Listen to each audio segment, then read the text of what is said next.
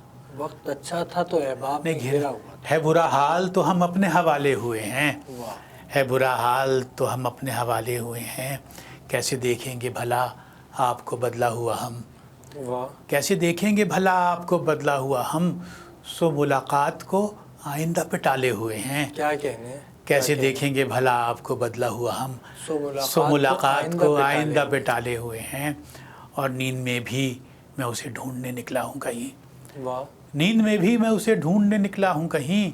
رات یوں ہی تو نہیں پاؤں میں چھالے ہوئے ہیں. کیا کہنے. رات یوں ہی تو نہیں پاؤں میں چھالے ہوئے ہیں. اور ہیں جہاں لوگ زر و مال و مناصب کے اسیر. کیا کہنے. ہیں جہاں لوگ زر و مال و مناصب کے اسیر. ہم وہاں پیار کے سکوں کو اچھالے ہوئے ہیں. ہم وہاں پیار کے سکوں کو اچھالے ہوئے ہیں. گفتگو میں شاعری میں وقت گزرنے کا احساس نہیں ہوا، اندازہ نہیں ہوا. ہمارا پروگرام بالکل اپنے اختتامی لمحات تک پہنچ چکا ہے. میں چاہوں گا کوئی پیغام ہمارے ناظرین کو دیجیے. میرا پیغام ناظرین کے لیے یہ ہے کہ اردو پاکستان کی قومی زبان ہے. جی. زبان کی صحت، زبان کی تحریری طاقت اور زبان کی تکلم کی طاقت سے جڑے رہیں. اسے اپنائیں، اسے بولیں، اس میں تحریر کرنے کی کوشش کریں اور اپنی زبان کو عالمی سطح پر وہ مقام دینے میں اپنا حصہ ڈالیں جو کسی عالمی زبان کا حق ہے. اردو زبان دنیا کی چوتھی پانچویں بڑی زبان ہے. اس میں بڑی طاقت ہے. اس میں دنیا کے ہر موضوع کو بیان کرنے کی طاقت ہے. یہ سائنس کی زبان بھی ہے، بن سکتی ہے. معیشت کی زبان بھی بن سکتی ہے. ادب کی تو زبان یہ ہے ہی. تو میری سننے والوں سے، دیکھنے والوں سے یہ درخواست ہے کہ شاعری پڑھیں، نثر پڑھیں، افسانہ پڑھیں، ناول پڑھیں اور زبان کے فروغ میں اپنے حصے کو بڑھاتے رہیں یہاں تک کہ ہماری زبان عالمی سطح پر بڑی زبان حقیقتاً بھی شمار کی جائے اور ملکی سطح پر ہمارے حکمراں اسے صحیح معنوں میں قومی زبان کی صورت دینے کے لیے تیار ہو جائیں. بہت شکریہ کہ آپ تشریف لائے. بہت اچھی گفتگو رہی. ناظرین کرام، آج آپ نے سلمان صدیقی صاحب سے ملاقات کی اور آپ نے ان کی گفتگو ملاحظہ کی، آپ نے ان کی شاعری سنی. یقیناً تشنگی رہ جاتی ہے. آئندہ بھی ہم آپ کو ایسی ہی ادبی شخصیات سے ملواتے رہیں گے، اس امید اور دعا کے ساتھ کہ ادب اور ادیب ترقی کرتے رہیں. آپ کا میزبان عبد الرحمن مومن اجازت چاہتا ہے. اللہ حافظ.